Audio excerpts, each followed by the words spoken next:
Welcome to Taiwan Report, news and analysis from Taiwan. I'm Donovan Smith.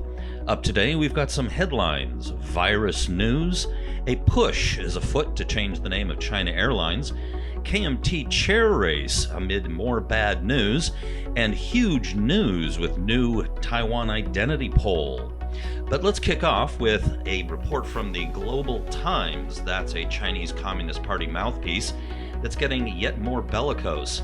The headline is Chinese Army to procure 1.4 million body armor units in 2 years.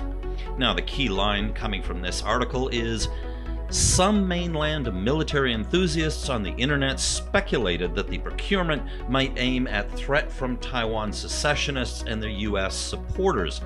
They said armor plate's effectiveness expires in 2 years, so buying so many in such a short time could mean preparations for potential military conflicts against Taiwan secessionist forces and other imminent threats in coming years.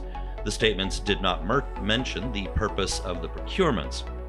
Now, the Global Times tends to be a little bit more out there, a little bit more bellicose, and you'll notice that they're not directly coming out and saying that this is Chinese Communist Party policy or that their plans are to, as they put it, prepare for a military conflict with the Taiwan secessionist forces.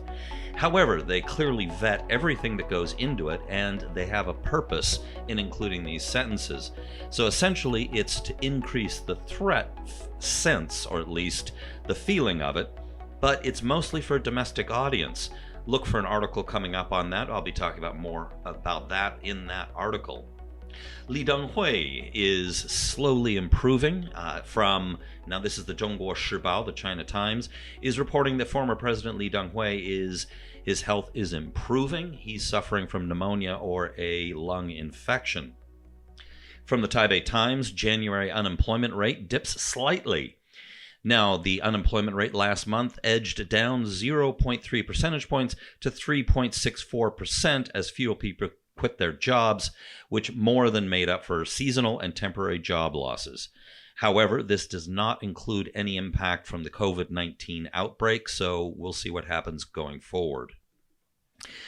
Again, from the Taipei Times, virus outbreak. Public approves of government's virus response. The government received a grade of 84.16 points out of 100 for its response to the COVID-19 outbreak, according to a poll. Now, asked whether they wear a mask when using, now some other questions, asked whether they wear a mask when using public transportation, 38.9% they do, while 44% say they avoid public transportation altogether. Now, also other questions include the results show that 97.6% felt that the situation in China was, quote, serious, while 88% felt it was very serious. Asked whether they believed the Chinese government would get the outbreak under control, 20.9% believed it could, while 67.3% believed it could not. Another report in the Taipei Times from CNA, virus outbreak, ministry provides schools with masks, other supplies. Now, this also comes along on the heels of the announcement that they have been sterilizing all the schools in the country. From our Radio Taiwan International, Taiwan to provide 1.2 billion NT dollars in loans to help the tourism industry. So, this is from Focus Taiwan. Taiwanese group in U.S. petitions to change China Airlines name. Now, this is a change.org petition. Of course, it has no impact necessarily on whether or not the company will actually change it. Now, it is largely owned by the Ministry of Transportation under former Taichung Mayor and the current minister, Lin Jialong. Now, he's already said that he's open to the idea, but that a lot of people need to be consulted. There needs to be a general consensus in the public, and so on and so forth.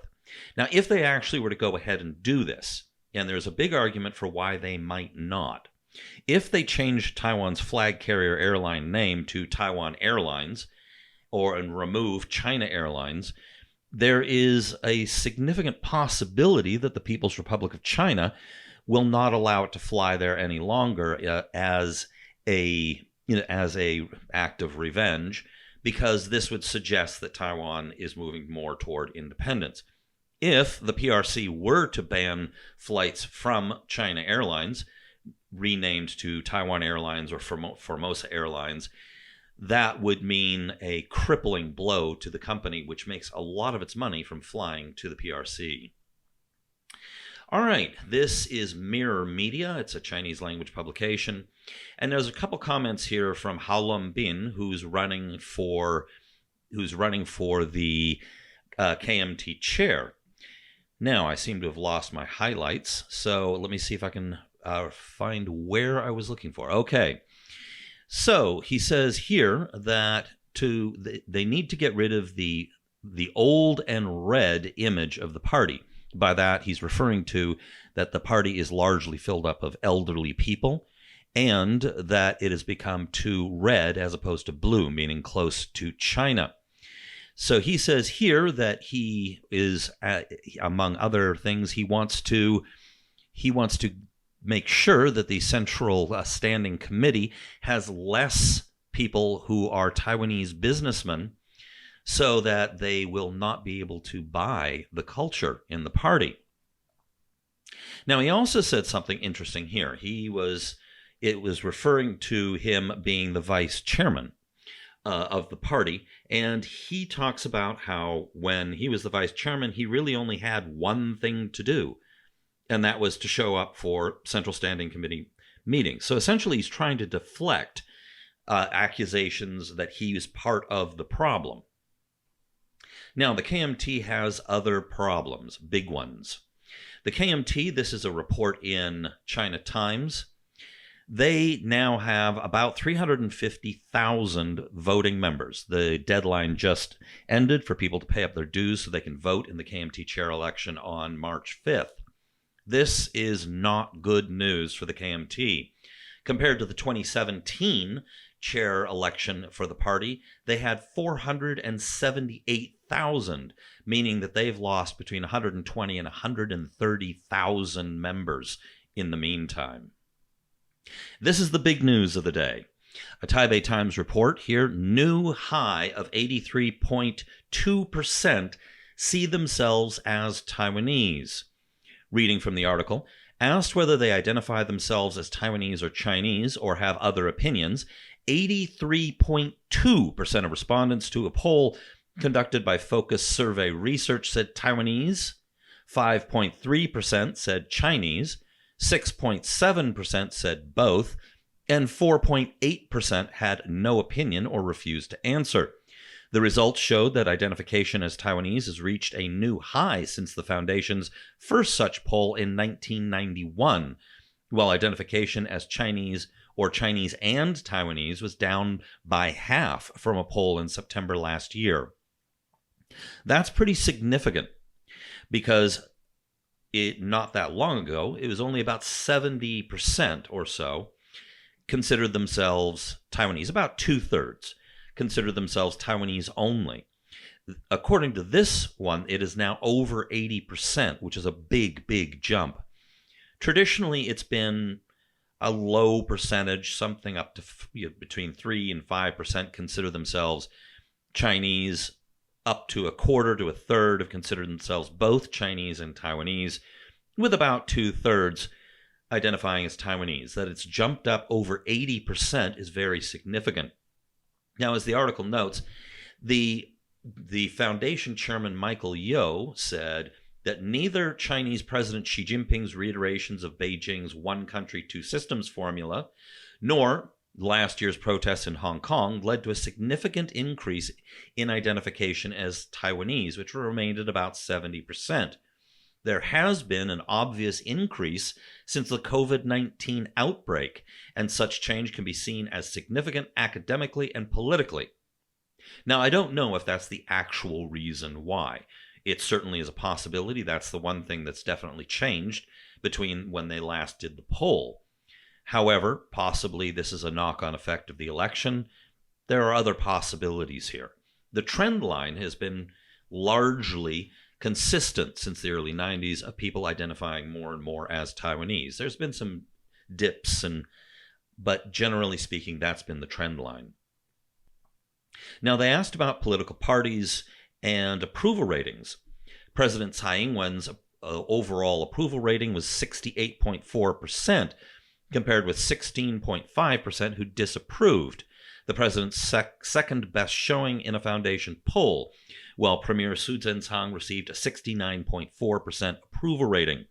More respondents said they liked the DPP, 41.1%, than the KMT, 12.5%, the Taiwan People's Party, 9.3%, the New Power Party, 5.1%, the Taiwan State Building Party, 1.9%, and the People First Party, 0.5%. However, 27.2% said they did not favor any party, and 0.9% said none of the above. Now, this is pretty dramatic. If you look at the party list vote in the last election for party-nominated legislators, the DPP didn't do a whole lot better than the KMT in the last election. But now, the DPP is polling at 41.1%, and the KMT is at 12.5%.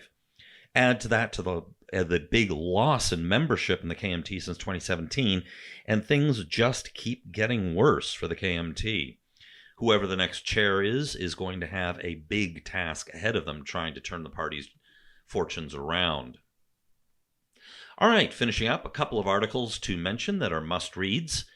The first one is in Defense One, and the article is called "It's Time to Talk About Taiwan."